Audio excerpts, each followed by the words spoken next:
Hello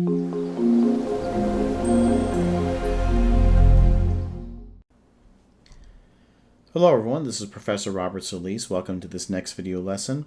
We are going to be talking about integers and doubles in C#. So let me go ahead and create a new project.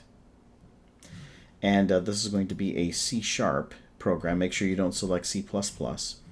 Within Visual C#, we're going to select Windows Forms Application. And then over here, I'll just simply type in C#. And we'll say ints and doubles. And this is going to be part 01. Enter. Give it a couple seconds, and then we're going to open up our toolbox and also our properties panel. So toolbox, and the properties panel is already open, so we don't have to worry about that. And within the common controls, I'm going to drag and drop a button, a label, and a text box. So let me drag and drop the button, the label, and also the text box. And we're going to place this label on the upper left-hand corner. Now you'll notice how I'm carefully using the guidelines here. It just snaps into place. You see the little guideline on the top and also on the right, on the left-hand side. If I drag and drop that right there, that looks perfect. Well, first off, I don't think that font size is very good. I'm going to expand the font size. And over here where it says size, I'm going to type in 12 and then press enter because I want 12 points. That looks much better. Now what I want that to say is enter a number, because my idea is to have the user enter two whole numbers, and then we're going to enter two real numbers, that is numbers with a decimal point, and then we're going to determine their product, which is the multiplication of those two numbers. All right, now that I have the label enter a number, I'm going to move this. Well, first of all, I better increase the font size, and I'm going to change that font size to 12. So double click over here, type in 12, enter, and then I'm going to expand the size of this text box to something like this. Now, when I make an adjustment over here, because I want this magenta underline, so I had to take this label and move it down.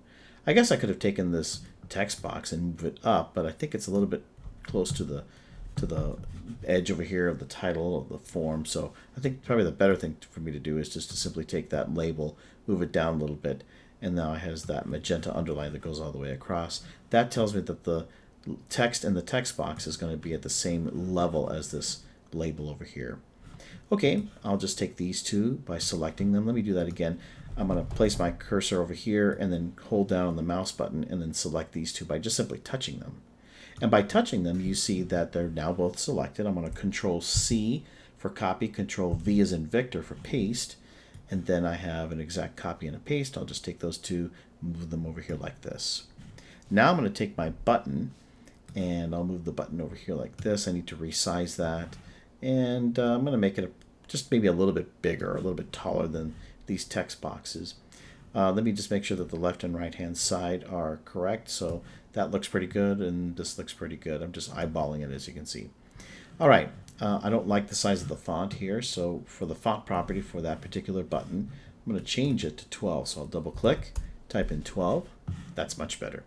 And what I want is to change the text property over here to whole number product. So when I click this number, or when I click this button, it should take these two numbers, which are going to be whole numbers, and it's going to multiply them together. That's what the word product means, and place the answer down here in a label. Now, I think what I'll do is I'll just simply take this label, copy and paste it, which is Control C, Control V as in Victor, or I could have taken a label and dragged it and dropped it, but since this label already has a font of 12 points, it's going to save me a little bit of work. What I need to do now is to change the auto size property to false, and then I can resize this, and I want it to be approximately the same size as this button, so I can approximate it like this. I think, by the way, it's probably now best for me to show you how to make it exactly the same size as that button if I wanted to do that. So let me just drag this over here and make this a whole lot bigger.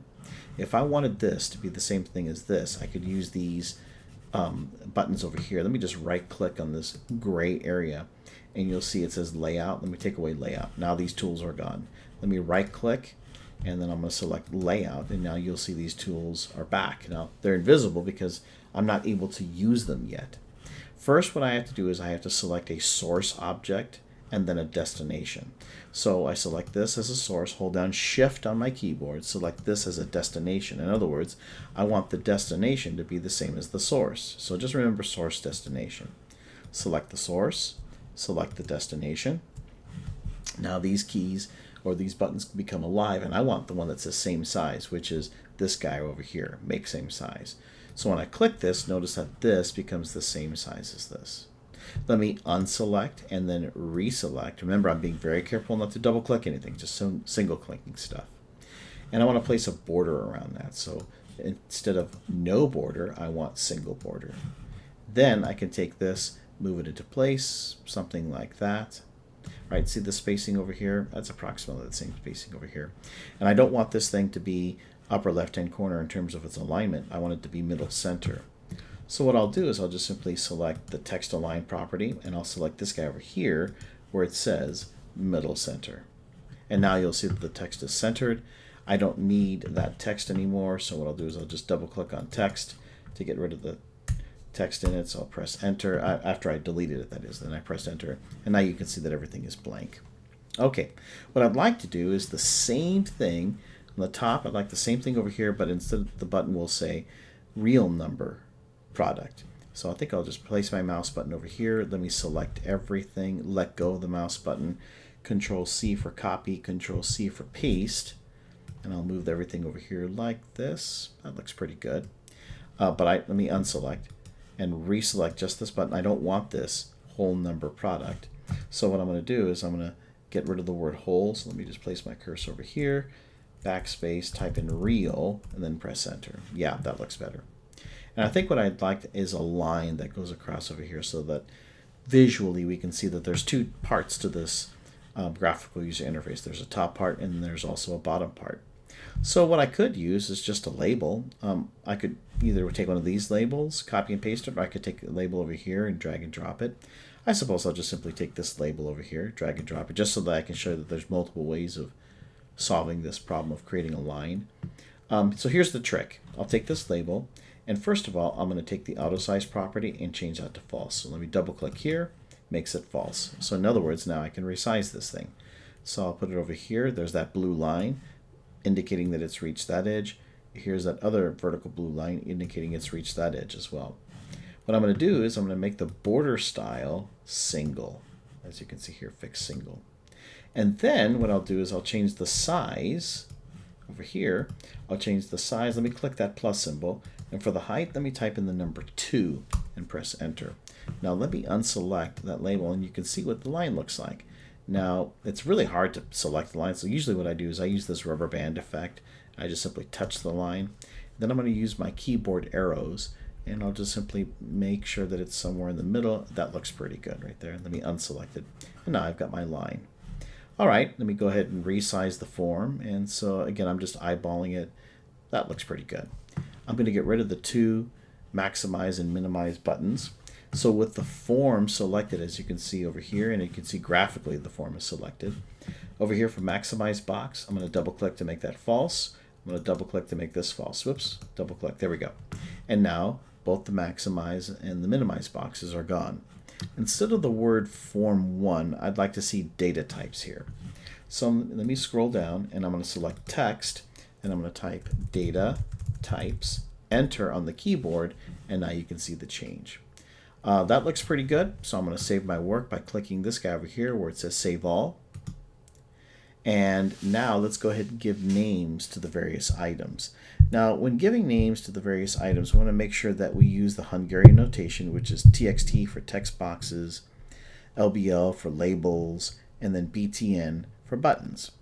Okay, so the first thing I want to do is over here for this text box, I'm going to go over here to the top where it says name property. Remember, the name property is not the same thing as the text property. The text property is that which is displayed on the form or on a text box or a label or a button. But the name property is an identity, right? It's an identifier for any of these different controls. So all of these different controls have an identity.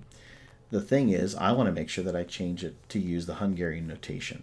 So for this text box over here, I'm just simply going to double click on where it says name so it selects the entire text. Or I could have done this. I could have double clicked right here and that selects the text. I'm going to type in txt because this is a text box, and I'm going to say whole num1.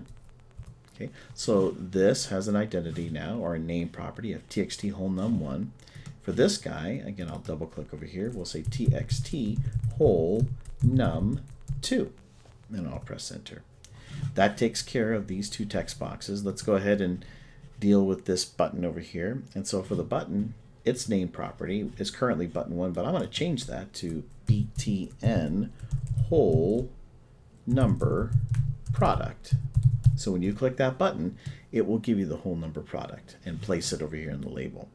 So in terms of the output, we'll say that this label right here, so I'll select this label. That's going to be LBL whole number product. Capital P product. There we go. And then I'll press enter. All right, so this text box has txt whole num1, txt whole num2. This button is btn whole number product. Let me just move this over here, make sure that the entire word is spelled. Yep, product. And then this is LBL whole number product. Now, you'll notice that I didn't give a name to this label or this label. Now, of course, they have names. This is label 1, this is label 2, but they don't have Hungarian notation names. And the reason why is because I don't refer to these programmatically. I will never refer to these. They will always simply display enter a number. This label, on the other hand, will change. It'll change from blank to displaying the product of these two whole numbers. So typically the rule that I use is if it's not going to change, just leave it to whatever Microsoft assigns the label name to. In this case, it's going to be label 1 and 2. For these two over here, that's going to be label 6 and label 5. That's fine. I'm not even going to bother dealing with these because they don't change programmatically. All right, well, now that I have those, let's go ahead and create names for these items over here. Now, this is going to be a real number, so is this. This button is going to click. We're going to multiply these two real numbers and display a real number. So over here, for the name property, I'm going to call this txt real num1. For this button over here, we're going to call that txt real num2. All right, we have a button over here, so we know that the prefix has to be btn rather, and then we're going to say real number product. See, I'm giving nice descriptive names. Let me press enter over here. I'm giving descriptive names for what these items do so that when I deal with the program, I know what the function of those various items are. And then I have a label down here, and we're just simply going to call that LBL, because it's a label, real number product. Enter. All right, so let me just double check my work. Click on this guy, txt real num, txt real num2, btn real number product, and then over here, LBL real number product. Now, I think we're in great shape. Okay, so let me go ahead and save my work. We are now finished with the graphical user interface. That's what GUI stands for. GUI, graphical user interface. So I'm going to remove this. I just simply minimize that. I'll minimize the properties. So that way I have a lot more, I should say, screen real estate. And now I am ready for double clicking. See, because when you double click in this context, that takes you to the code area. Now you'll never, I shouldn't say never, but you'll rarely want to double click on a text box or a label or anything else. I mean, you're probably going to double click on a button, especially at this intro stage. So we'll double click on this button, and that takes us to the code area. Now I can always go back to the design area by clicking on this tab, as you can see here. But if I single click on this particular tab, now I'm in the code area. Notice where the cursor is blinking. It is blinking and in this particular function. See, when I click this button when the program is being run, it's going to execute code. Here is the code that it's going to execute that I'm going to type in just a moment. All right, so I can always go back to the design. When I double click a button, it takes me into the code area. Well, now that I'm in the code area, this is what I want you to do. Most of the programs that you'll create in your life do something like this. They have a declarations section, and then there is get the user input. There's going to be some sort of a calculation, and then you're going to perform some sort of an output. Now these two might combine into one step, or maybe you just perform a calculation, maybe you just perform an output, or you perform these two. But in general, you'll always need something like this, these two. These two forward slashes refer to comments. So these are comments. These are not programmable statements. They're kind of like stickies that you place on your laptop that indicate a reminder or what it is that this section of code is about to do. So in the declaration section, I think to myself, well, what does the user need from me and what do I need to give back to the user, right?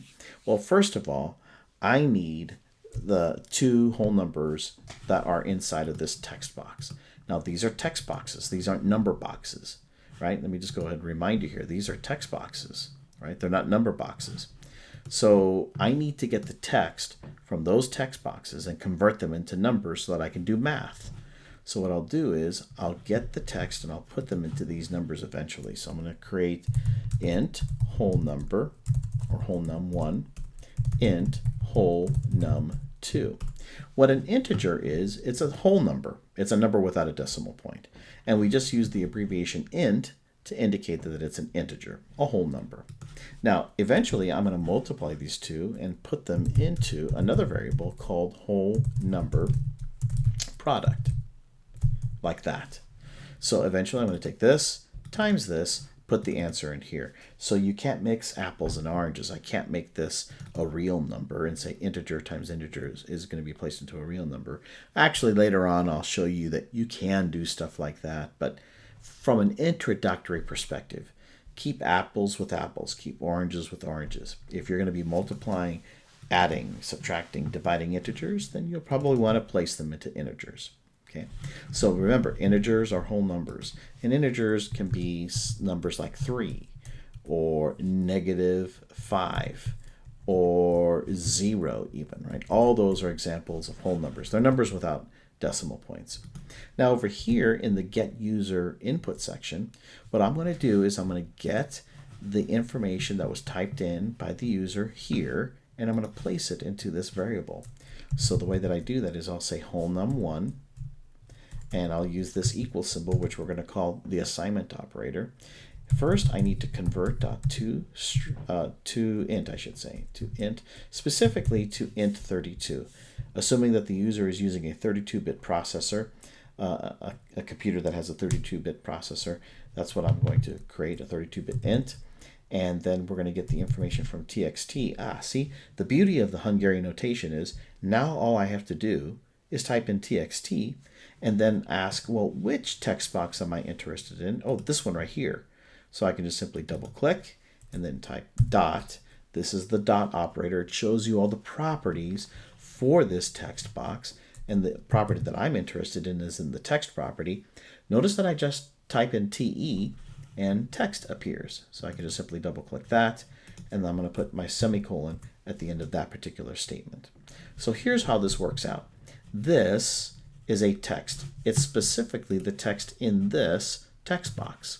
What I'm trying to do is I'm trying to get the text of that particular text box and put it into a number. Remember, whole num1 is an integer. Well, you can't do that. You can't put text into a number. So what do? Well, I'm going to take this whole thing and I'm going to convert it into an integer, right? You know what an integer is. It's a whole number.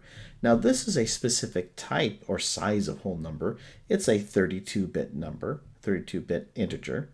I could have put 64, but then that would only apply to those users that run their programs on a 64-bit processor. And you know what? Some people hold on to their laptops for a while, and maybe they have older computers that have 32-bit processors. So the way that integers are processed, I want to handle those so that they're backward compatible with those older computers. So I'll make this a 32-bit number. Okay, so here's how you read this assignment statement. You read it from right to left. Get the text from this text box, convert it into a whole number, assign it into the variable whole num1. So if you were to think about this as a box, you are assigning this information into this particular box. This is a container. Specifically, it's a container that holds an integer. So that means that this text, which is being treated like this, watch this, this is being treated like if the user entered the number 4, right? That is not number 4, that is text or string 4. That's what's inside of this text box if the user entered the number 4. I need to convert that into this, the number 4. That's what this is. So that's what this instruction does right here. It takes this, converts it into a number so that I can place it or assign it into a number. All right, so that's this whole thing about the assignment operator. That's how this works out in terms of taking a text and converting it into a whole number. And I'll do the same thing for the next line. So we'll say whole num2 is going to be convert dot to int 32. We're going to take that text box. Look at that. As soon as I type in txt, all these options appear. I want this guy right here. Let me double click, dot text. And of course I got to put that semicolon at the end of my statement. All right, in terms of the calculation, I really need to multiply these two and place it into this variable over here called whole number product. See, the reason why we call these variables is because they vary, they change. So over here, what I'm going to do is I'm going to say whole number product. There it is.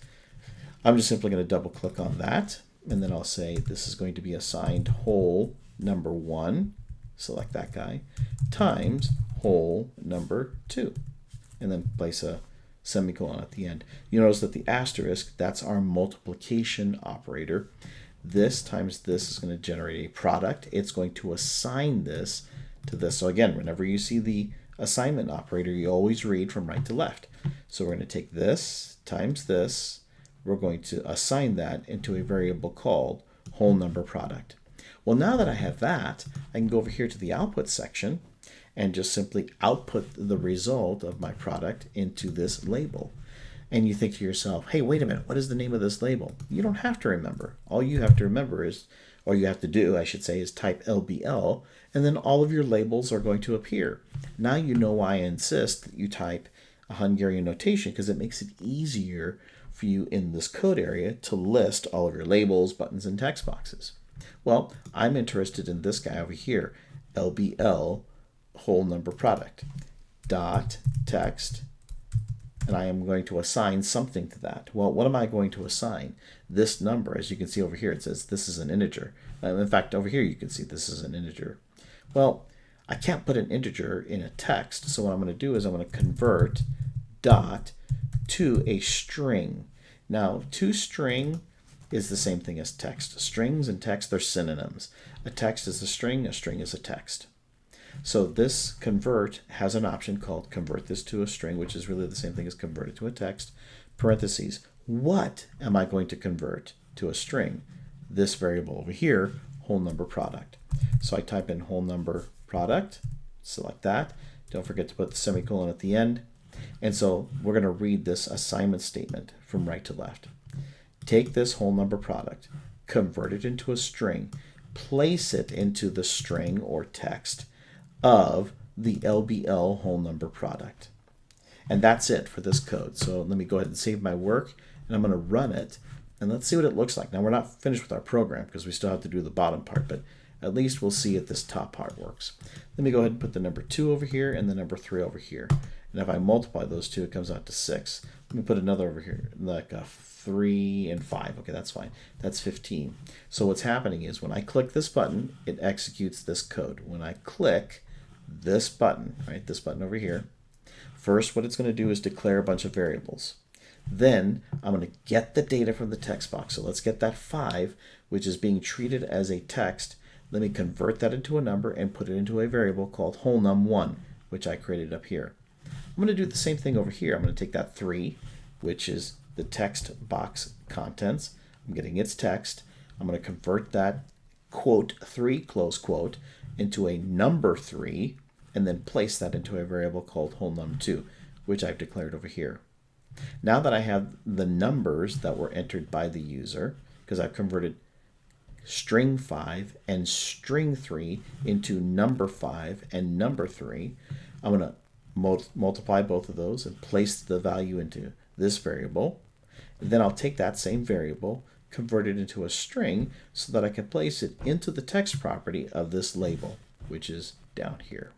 So all of that happens when I click that button. All right, let me close my program. By the way, you see that the program is running While this thing is running, you're not going to be able to do any editing. I need to close the program. Now the program is no longer running. If you see this output panel, you can go ahead and close that. Let me go back to the design form, and now I need to create the code for this section over here. So I'll double click on this button, and notice that takes me to a new section over here where I can, again, type code here.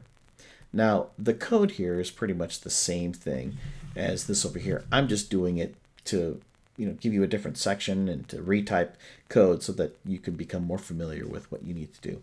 The first thing that you need to do is always create your comments. So declarations, get user input. There we go. Calculation, and of course your output. All right, in the declaration section, I always ask myself, what is it that I need to give to the user? What is it that the user needs to give to me? Well, the user definitely needs to give me two real numbers, and we call those doubles. Now, mathematicians call numbers with a decimal point, they call them real. So we don't have the word real in C#, we have the word double. So when you hear this word double, you're going to be thinking about numbers like this. Let me put a comment here. 3.14, that's a real number, a number with a decimal point. Negative 5.6, again, that's a real number because it's got a decimal point. We call these numbers real, or double rather. How about this? 0.55. Again, that's got a decimal point. Any number with a decimal point, we can call them a double.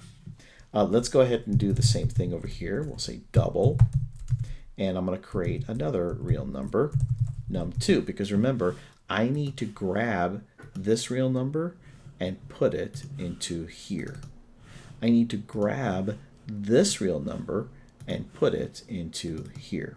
And then I'm going to have to multiply those two, so I'll create another double, and we're going to call that real number product.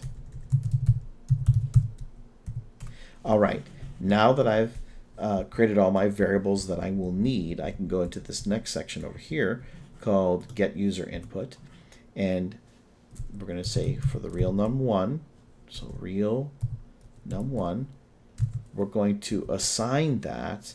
First, I'm going to convert dot, and look at this, to double. Isn't that nice? It's going to take the text for real num1 dot text. It's going to take this text from this text box. Which text box? This guy right here. Get the text from there. When you've got that text, convert this thing into a double, and then put it into, or assign it into, the variable called real num1. And we're going to do the same thing with real num2. I'm going to put something into real num2. What am I going to put? Well, first of all, I've got to convert to a double the text that's inside of txt real num2. Specifically, don't forget that dot text property. That's important because this thing has a lot of different properties. It's the text property that I'm interested in. So I'll take that text from this variable, or from this text box, I should say, this guy right here. And then I'm going to convert that text into a double so that I can assign it into a double called real num2.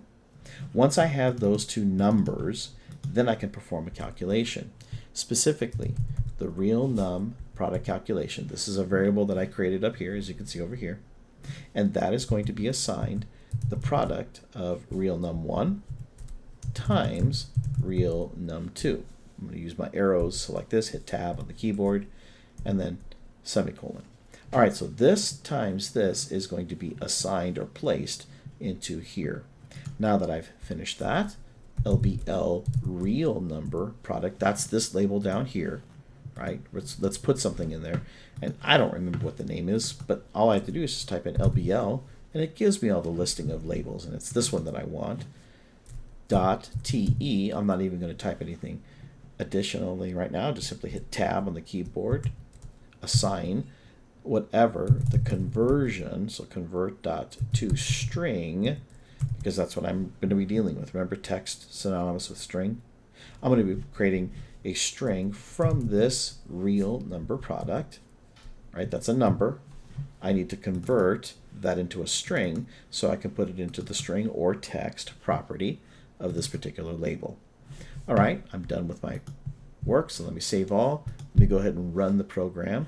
We already know this top part works, like 4 and 3, say for example. That's 12. Okay, how about this? What about 1.5 times 1.5, say for example? If I multiply those two together, it comes out to 2.5. Okay, 2.25 I should say. How about this? What if I said 10 times 1.5? Well, that's going to be 15, and that makes sense, right? The decimal point's right here. 10 times that would move the decimal point over, so that's going to be 15. Let me put a decimal number up here, like 2.5 times 100. Okay, that's going to move the decimal point over 2 times, so that should be 250. Yep, there it is. And then, of course, I could put two real numbers, like 4.127, or 123 rather, times 5.234, say for example. Let me click this button, and sure enough, this times this is equal to 21. Now, some of you are saying, I don't trust you. All right, calculator. Here it is. Calculator. Let me double click on that. Okay, so let's see here. What is 4.123 times 5.234? 5.234. What does that equal to? It's saying 21.579. Yep, there it is. So we know that our product works. Let me close this calculator. We know that the product of these two real numbers is in fact generating the correct real number. Let me go ahead and close this. Let me talk about one more thing really quickly and talk about this idea of tabbing or tab index. I'm going to go back over here at the design tab, and I'm going to open up properties panel. Let me tag this. And what I want to do is when I run the program, I want the cursor to immediately be blinking here, which it's not right now. And then when I hit tab, I want it to go over here, which it works fine. When I hit tab, I want it to go to here. When I hit tab, I want it to go to here. And then when I hit tab again, it should go back to here. I don't want the buttons to be selected. I just want the tab index, every time I hit the tab key, to just go to these text boxes. How do I do that? So what I'm going to do is I'll select this text box, and I'll make that the first one to be receiving a tab. And so over here, you'll notice it says tab index. Currently, it says 2. Let me get rid of that and make that as 0. Now, do I want there to be a tab stop at this text box? I sure do. So I'm going to leave that as true, 0. This one needs to be 1. So tab index, I'll change that from whatever it is to a 1. Tab stop, yes. This button, do I want there to be a tab stop? In this case, let's say no. So I'll double click this to change that to false. I'll select this text box, and let me see, if this was 0, 1, this should be 2. So the tab index is going to be 2. Press enter. Tab stop is true. Yep, that's right. We want that. This guy is going to have a tab index of 3, and the tab will stop here. Yep, that's true. Now I don't want there to be a tab stop for this button. So tab stop, let me make that false. Let's see what happens now. So as soon as I save the program and run it, the cursor should be blinking in that first text box. There it is. Of course, you can't see me, but I'm going to hit tab right now. Oh, look at that. It went to the next text box. I'm going to hit tab again, and now it went to the third text box. I'm going to hit tab again. It went to the fourth text box. Now when I hit tab again, it should go back to the first text box. Let's see what happens. Tab. There we go. So now I can just simply type a number, tab, type a number, tab, type a number, tab, type a number, tab, so forth and so on. And then I can just actually click these buttons to see what the results are. All right, I think that's it. So this is Professor Robert Solis. I hope this video lesson was helpful. Have a good day. See you next time.